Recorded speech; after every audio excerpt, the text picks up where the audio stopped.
Swastiastu, Namo Buddhaya, salam kebajikan rahayu. Saya Christina Apriliani, calon guru penggerak angkatan 9 dari DKI Jakarta. Saya mengajar di SMK Negeri 9 Jakarta. Pada pendidikan guru penggerak kali ini, saya mau berbagi kepada Anda semua, kepada teman-teman semua di sini. Di modul 3.1 ini membahas mengenai pengambilan keputusan berdasarkan nilai-nilai kebajikan, nilai-nilai universal. Nah, menjadi seorang pemimpin itu tidak mudah, teman-teman. Kenapa? Karena setiap kebijakan pasti ada bagian yang tidak disukai. Nah, bagaimana untuk pengambilan keputusan itu harus berdasarkan dengan nilai-nilai kebajikan dan nilai-nilai universal yang ada.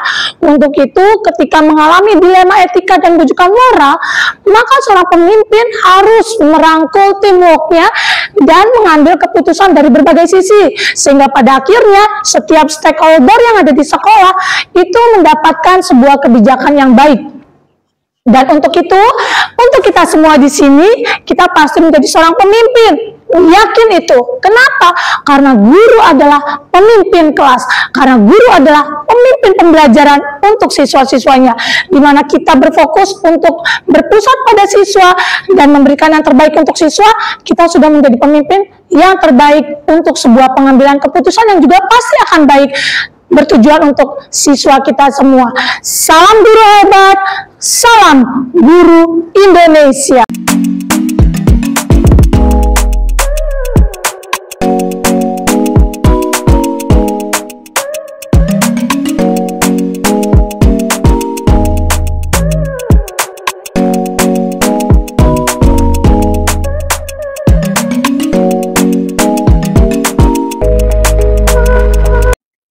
Selamat pagi buat kita semuanya.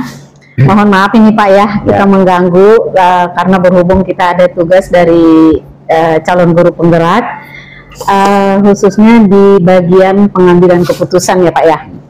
Nah kan kadang-kadang ada kita kasus ya, ada mengandung dilema etika, ada bujukan moral ya Pak ya. Ini mungkin semua orang menghadapi ini ya. Jadi kita mau berbagi nih, mau minta ilmu dari Bapak ini, cara-cara pengambilan keputusan di dua kasus ini, dilema etika dan rujukan moral. Ini Pak, pertanyaannya kira-kira bagaimana cara Bapak mengidentifikasi kasus itu dilema etika atau rujukan moral gitu Pak?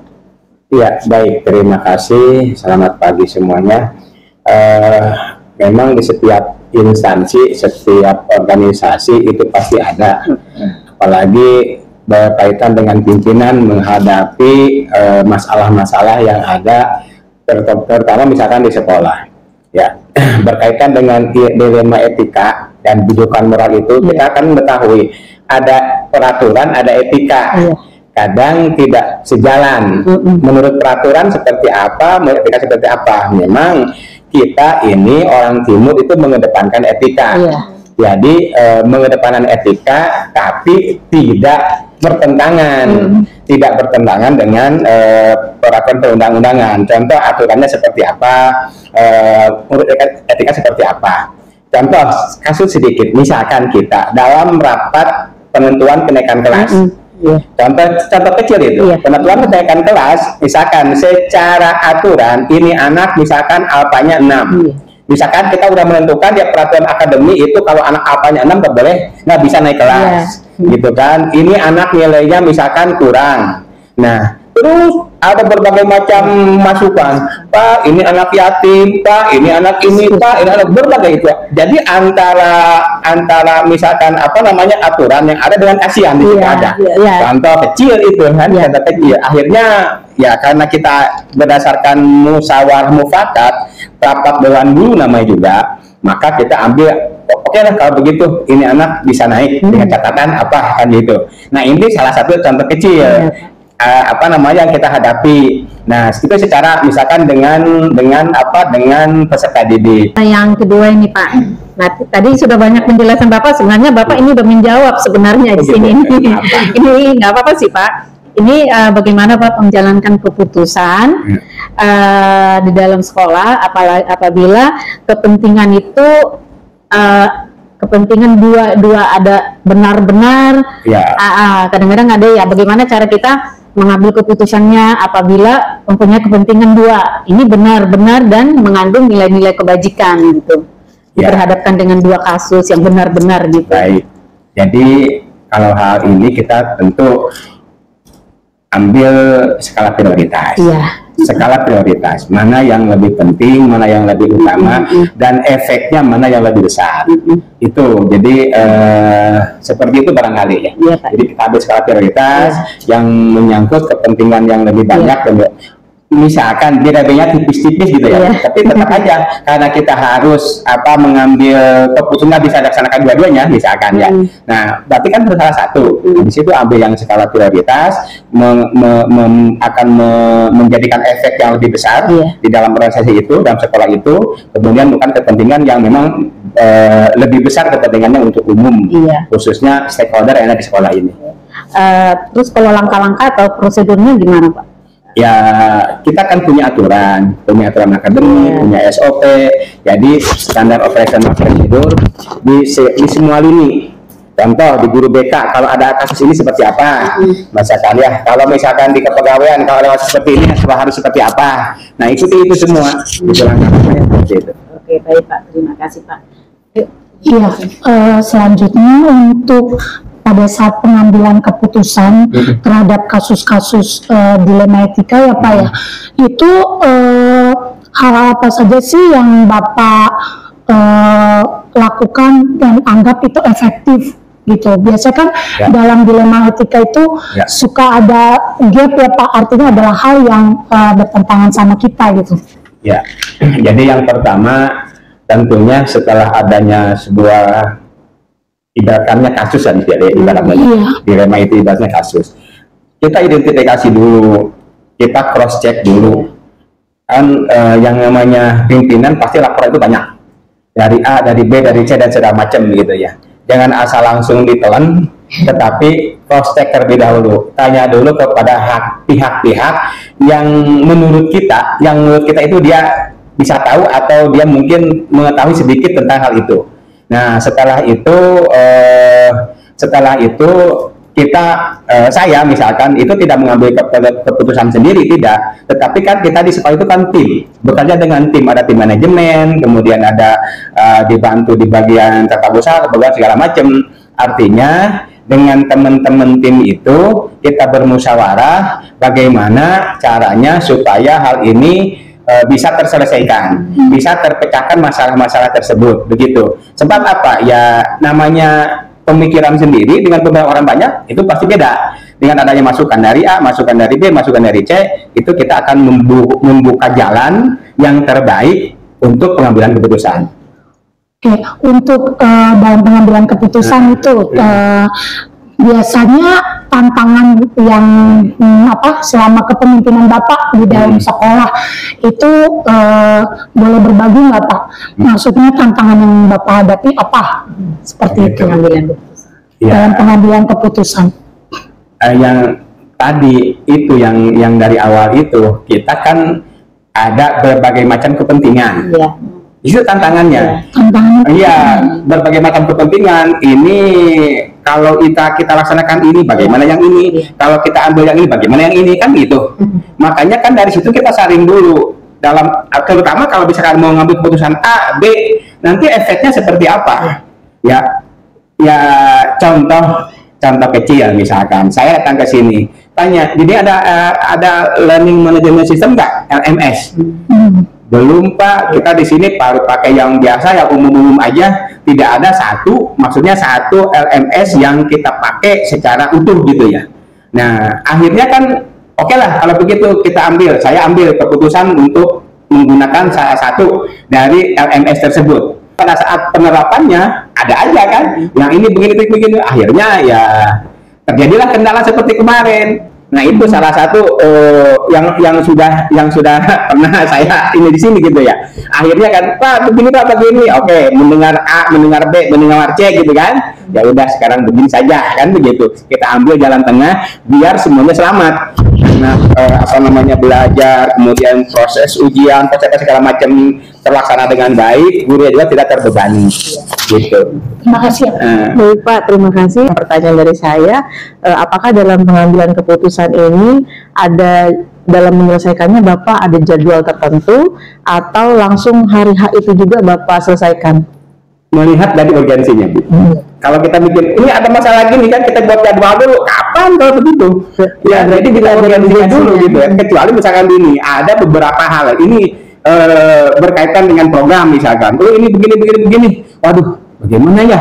Nah itu baru. Sekarang kita ini dulu, baru ini, begitu. Tapi kalau misalkan memang itu sangat penting, urgen, ya harus lakukan itu. Misalnya berkaitan dengan peserta didik, berkaitan dengan guru, berkaitan dengan apa segala macam yang ada di sekolah ini. Nah, pertama itu urgensinya. Kalau kita buat jadwal dulu, takutnya kita buat jadwal pada ini yang penting, karena penting ini dikebelakangkan. Padahal ini akan mempengaruhi banyak hal gitu ya. Yang apa namanya, yang lain-lainnya gitu. Baik Pak, berarti melihat urgensinya ya Pak. Urgensinya dilihat dulu gitu. Kalau kita bikin jadwal, kecuali kalau yang memang sudah ada program, ya kan. Kalau memang udah ada program itu memang udah ada schedule-nya gitu, dari misalkan di apa namanya semester 1, semester 2 itu kan lain. Tetapi kalau menghadapi dilema permasalahan, kita buat jadwal dulu tanpa melihat kepentingan, urgensi dan efeknya. Nah itu apa namanya, menurut saya kurang pas gitu ya. Efektif.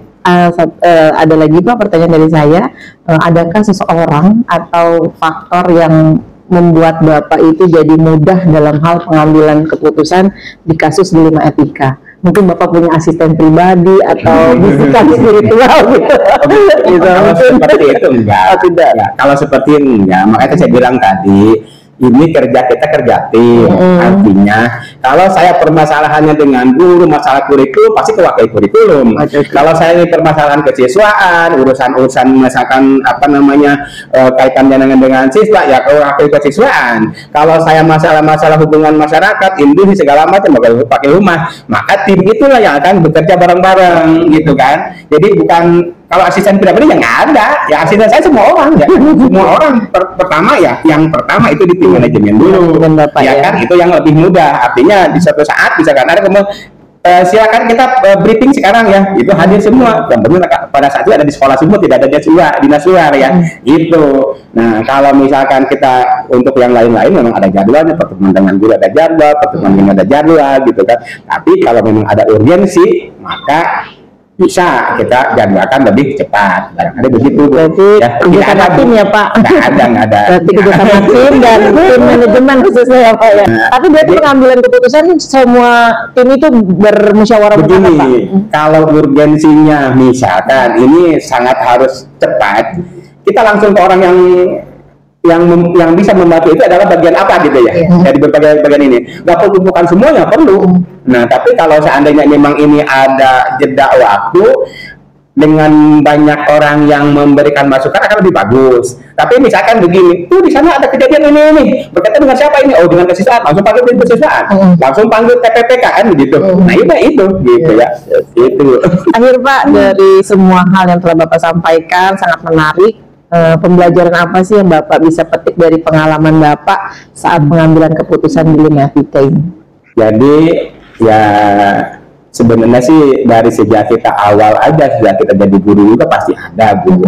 Kita jadi guru di kelas pasti ada, kita jadi kakom, kapro juga sama. Kemudian sampai ke wakil, sampai ke kepala sekolah. Jadi tingkatannya beda-beda. Itu semua bukan pengalaman bagi kita. Itu pengalaman semua bagi kita. Pada saat jadi guru seperti apa menghadapi siswa yang A, yang B, yang C. Pada saat kita jadi kakom bagaimana bukan hanya menghadapi siswa, tetapi menghadapi juga guru di lingkungan produktif itu. Guru ini pengennya begini kan banyak tuh.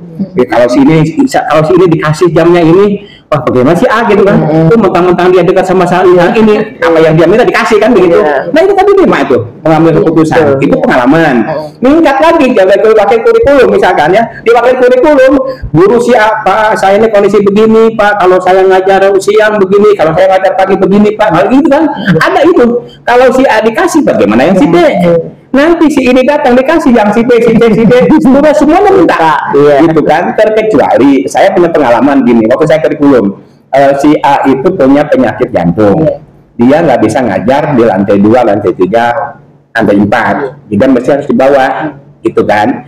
Kemudian ada juga Pak, setiap hari jam segini saya jadwal terapi. Otomatis kan hal seperti itu kita ya tadi kan antara aturan dengan kesetiaan dengan apa namanya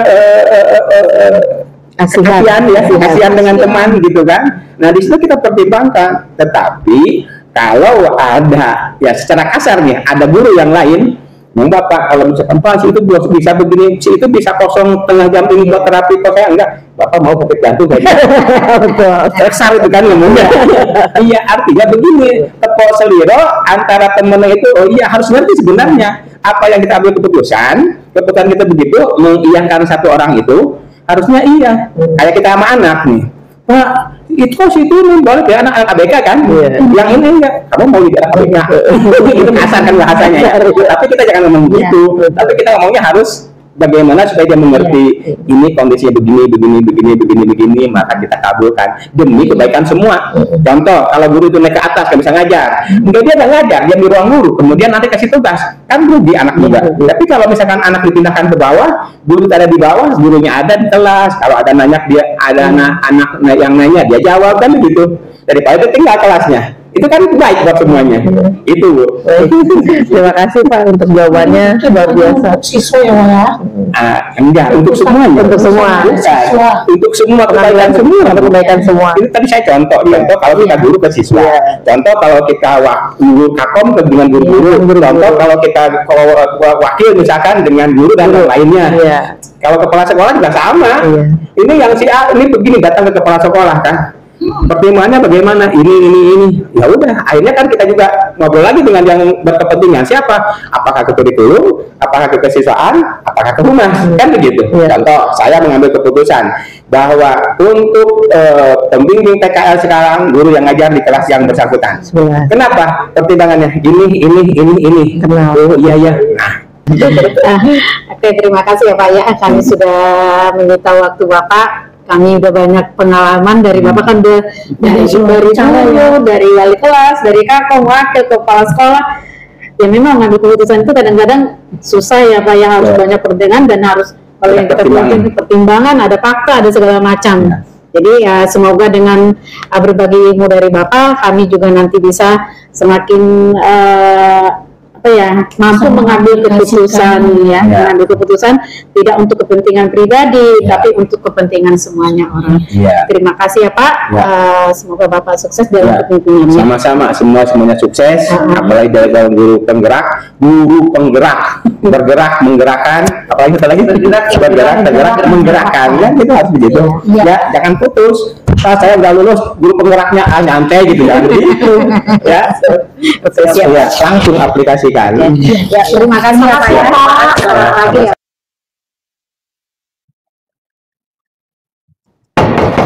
Silakan masuk. Permisi Pak. Oh baik Ibu Christine, silakan duduk Ibu. Iya Pak, terima kasih Pak. Bagaimana kabarnya Ibu Christine? Kabar saya baik Pak. Oh baik. Iya, maaf mengganggu waktunya Pak. Ibu. Maksud dan tujuan saya ke sini, saya mau melakukan wawancara terhadap Bapak perihal Bapak adalah pimpinan di sekolah, di mana Bapak adalah seorang kepala. Nah, jadi saya di sini ingin menggali nih Pak,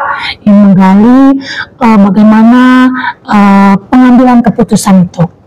Boleh Pak ya? Boleh, dengan senang hati Ibu Christine. Iya. Untuk itu bagaimana ya Pak perihal kasus yang suka Bapak hadapi? Baik, terima kasih Ibu Christine. Ini berat nih pertanyaannya ya. Karena kita sebagai pemimpin pastinya terkadang mengambil keputusan berat. Karena kalau kita ketahui bahwa setiap kita mengambil keputusan tidak bisa menyenangkan semua orang.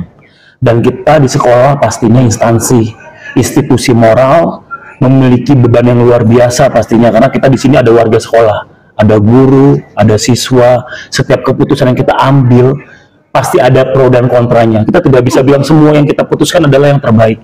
semua yang kita putuskan yang buruk tidak bisa, tetapi memang bagaimana kita sebagai seorang pemimpin bisa menempatkan semua keputusan kita berdasarkan berpihak pada murid, nilai-nilai kebajikan universal yang sudah kita tanamkan di guru-guru dan warga sekolah, dan semoga keputusan yang kita ambil adalah keputusan yang bertanggung jawab. Bertanggung jawab itu bukan berarti menyenangkan semua orang, tetapi bisa dipertanggungjawabkan keputusannya. Kalau saya telisik lagi ke masa lalu terkait dengan pengambilan keputusan, pasti ada pengambilan keputusan yang memang berhubungan, tadi disampaikan Ibu Kristi, adalah dilema etika, di mana keduanya sama-sama benar secara moral tapi saling bertentangan. Dan selama saya mimpin juga kurang lebih 6 bulan, ada hal yang berhubungan dengan bujukan moral, di mana ada hal yang memang sudah biasa di sekolah ini, tapi secara hukum ini melanggar, tetapi menjadi hal yang biasa seperti itu. Walaupun mungkin sebelumnya ya tidak tahu itu melanggar atau tidak, tapi kalau dikritik, wah ini sesuatu hal yang memang tidak diperbolehkan secara aturan, secara hukum, secara sistem. Intinya itu Bu Christine, yang penting adalah apa yang kita ambil keputusannya adalah keputusan yang bertanggung jawab, yang melibatkan semua aspek warga sekolah, sehingga keputusan kita adalah keputusan yang terbaik. Seperti itu Bu Christine, walaupun tidak bisa menyenangkan semua orang. Iya, siap-siap. Untuk itu bagaimana ya Pak langkah-langkah yang Bapak lakukan ketika menghadapi dua kasus itu pasti sama-sama baik, dan tadi Bapak di sini memilih harus bertanggung jawab pastinya. Betul. Nah itu bagaimana ya Pak langkah-langkah yang Bapak lakukan? Pertama, yang saya lakukan biasa mengambil keputusan yang krusial yang berhubungan dengan warga sekolah adalah saya minta pandangan dari waka kesiswaan, kurikulum, dan tim manajemen sekolah. Karena apa yang kita pikirkan belum tentu itu yang terbaik, tapi dengan masukan dari berbagai pihak kita mendapatkan masukan-masukan yang bisa menjadi titik poin dari pengambilan keputusan. Contoh, jika terkait siswa pastinya kita akan melibatkan kesiswaan, BK, Walas, dan mungkin orang tua. Jadi harus melibatkan berbagai warga sekolah yang berkaitan dengan permasalahan tersebut. Jika terkait guru, pastinya kita libatkan kurikulum, kita libatkan berhubungan dengan juga guru lain, seperti itu. Jadi yang pertama yang saya lakukan adalah mencari tahu permasalahan dan melibatkan orang yang bisa membantu dan berkaitan dengan pengambilan keputusan tersebut. Setelah kita sudah mendapatkan banyak informasi, barulah kita bisa mencoba saling berdiskusi. Kalau kita mengambil keputusan A, keputusan B, apa yang akan terjadi? Nah itu paling penting Bu Christine. Karena sebagai seorang pemimpin, kita juga harus mempertimbangkan plan A, plan B, plan C jika ini terjadi. Kita tidak boleh saklek harus A, B harus B. Sebelum kita mengambil keputusan yang bertanggung jawab, kita harus tahu dulu jika keputusan ini yang A diambil, apa yang akan terjadi? Mana pro kontranya? B ini pro kontranya mana?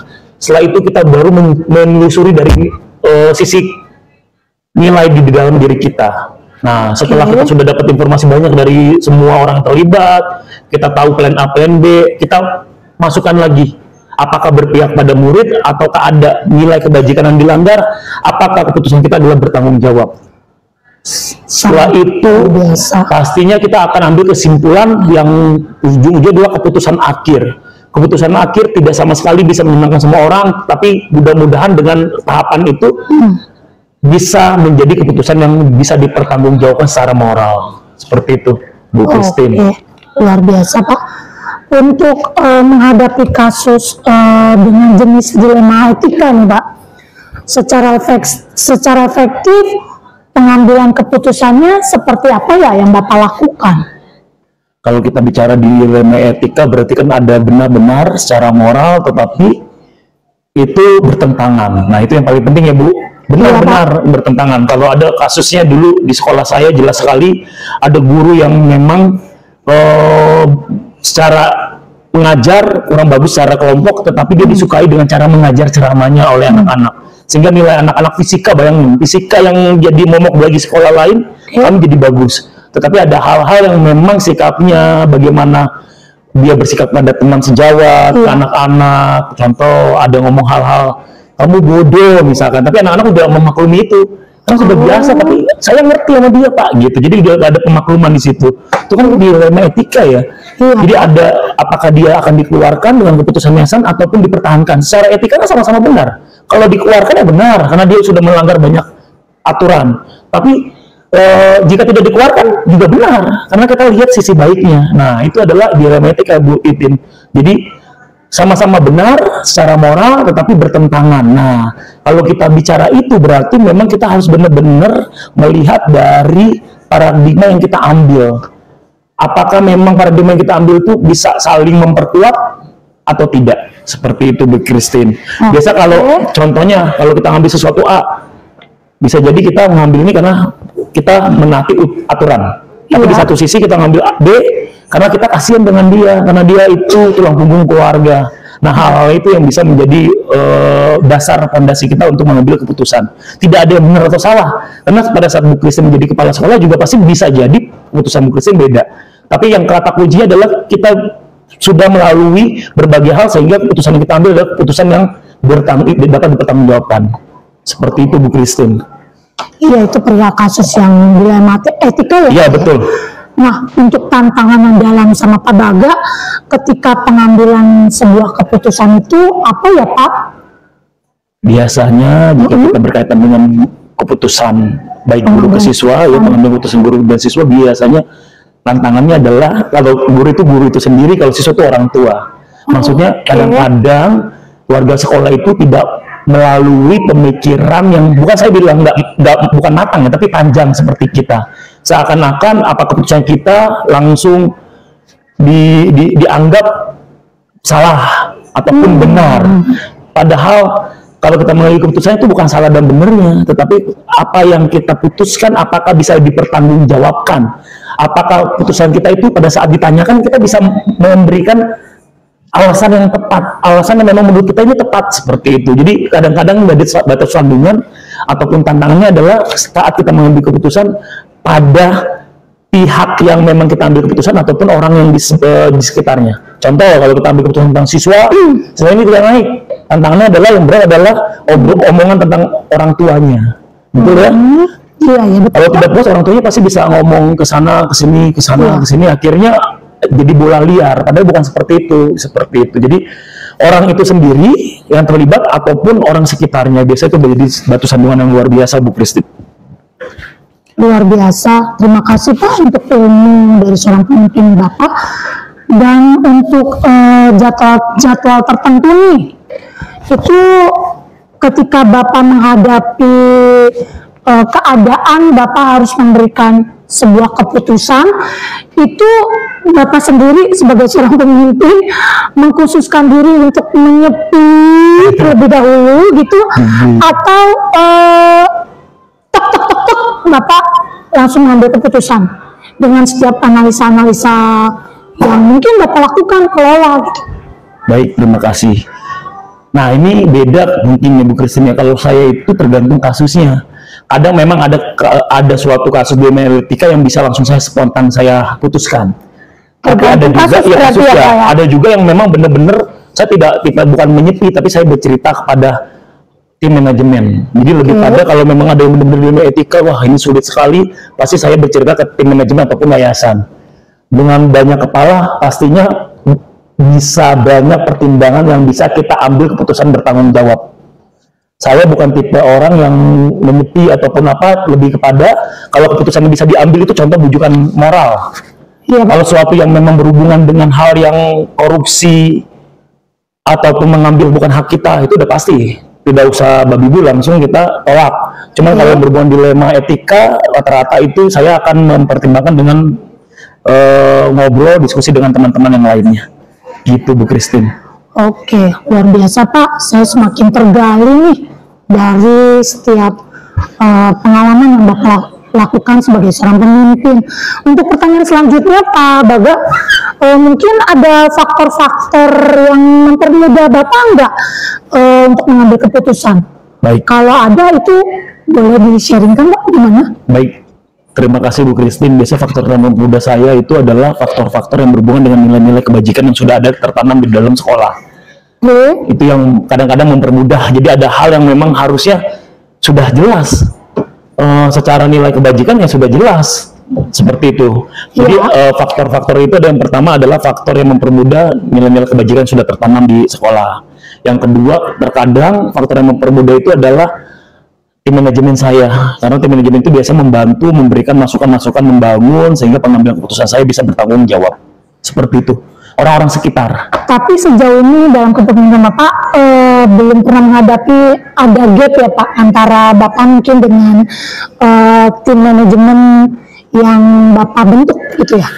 Ada, gitu. Kalau itu ada kayak kasus yang guru tersebut, itu ada perbedaan antara tim manajemen satu dengan tim manajemen dan kepala sekolah itu ada. Tetapi bagaimana kita bisa mencermati secara netral dan secara mengalir ya, bahwa apa sih aspek yang memang mau kita capai bersama gitu. Kalau kita sudah sama-sama ingin mencapai sama, pasti ujung-ujungnya gap itu menjadi lebur, Bu. Jadi tidak ada gap lagi. Tapi nggak mungkin kalau kita ngobrol, kita diskusi, pasti ada gap, ada perbedaan. Tetapi lagi-lagi tujuan apa yang memang kita ingin capai bersama, itu yang paling penting. Seperti itu. Kadang tim manajemen itu jika kita berdiskusi dengan baik, ada nilai-nilai kebajikan yang kita sisipkan juga, pasti akan mengerti. Akhirnya bukan berarti ada gap itu berarti kacau ya. Ada gap itu bahkan bisa menyebabkan kita berpikir ulang, apa keputusan kita yang kita ambil ini benar atau salah. Seperti itu, Bu. Seperti itu ya Pak, faktor yang Bapak ambil ya untuk mempermudah dalam pengambilan keputusan. Mungkin ini pertanyaan terakhir nih Pak. Baik, Ibu Christine. Dari diskusi kita sore hari ini, saya tadi mengambil sebuah pelajaran yang bisa kita petik bersama nih, tentang dilema etika itu seperti apa gitu loh Pak, dalam ranah kepemimpinan Bapak. Baik. Lebih intensnya kayak gimana gitu. Baik. Terima kasih Ibu Christine. Kalau tadi kita berbicara tentang dilema etika dan rujukan moral, berarti kita bicara dilema etika, di mana seorang pemimpin yang mengambil keputusan, sebenarnya bukan pemimpin, semua hal pasti ada dilema etika ya. Di situ ada sesuatu yang memang keduanya, dua keputusan benar, tetapi bertentangan. Di satu sisi A, di sisi B, di satu sisi keadilan, di satu sisi itu kita kasihan kalau kita menegakkan keadilan tersebut. Nah, padahal secara moral itu sama-sama benar. Nah, itu yang paling penting sih. Jadi kalau kita ngomong dilema etika, dua-duanya benar, tidak ada melanggar hukum, Bu Titin. Tidak ada melanggar hukum, tapi setiap kita ngambil keputusan A atau B, pasti akan ada sesuatu yang bertolak belakang. Ada yang pro dan kontra. Nah, itu. Dalam kepemimpinan Bapak, misalkan antara sebuah keputusan yang Bapak ambil itu sudah dalam analisa benar, dalam cakupan benarnya, tapi di lain sisi juga ada aspek sebuah prosedural aturan nih Pak. Ya, nah Bapak sebagai seorang pemimpin lebih case-nya ke mana tuh Pak, arahnya Pak? Baik, terima kasih Bu Christine. Kalau saya tergantung kasusnya lagi ya, kita harus bersama-sama ya. Terkadang aturan yang dibuat, kalau aturan yang dibuat yang sudah ada, terkadang kalau aturan yang kita buat kan kadang-kadang aturan yang kita buat sudah aturan yang lama.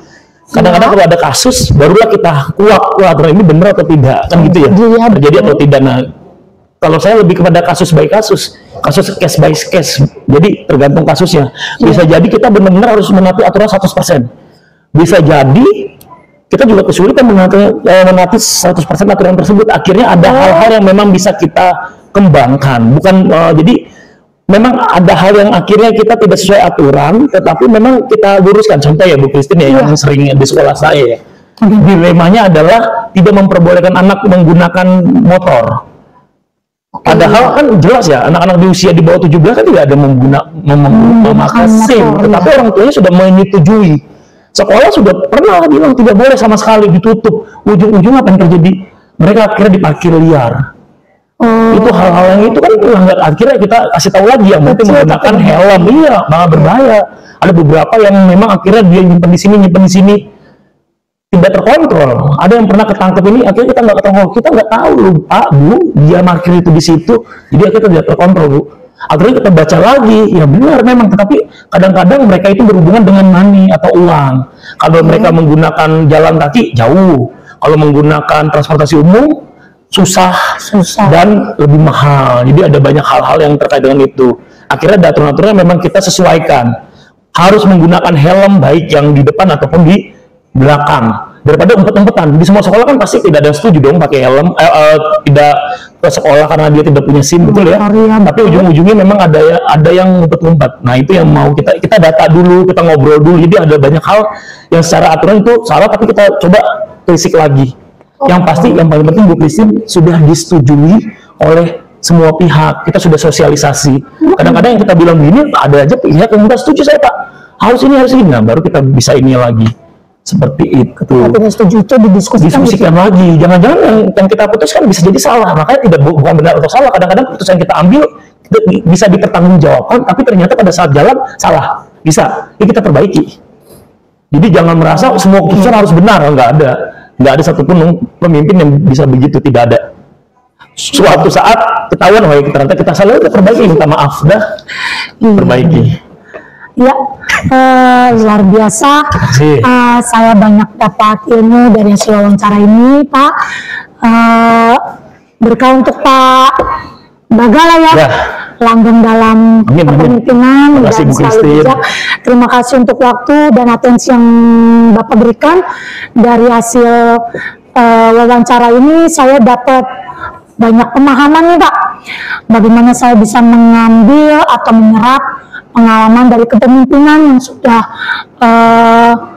Bapak lakukan selaku kepala sekolah untuk pengambilan keputusan sebuah dilema etika. Gitu. Oke, terima kasih Pak untuk waktu yang sudah saya ganggu. Saya mohon pamit.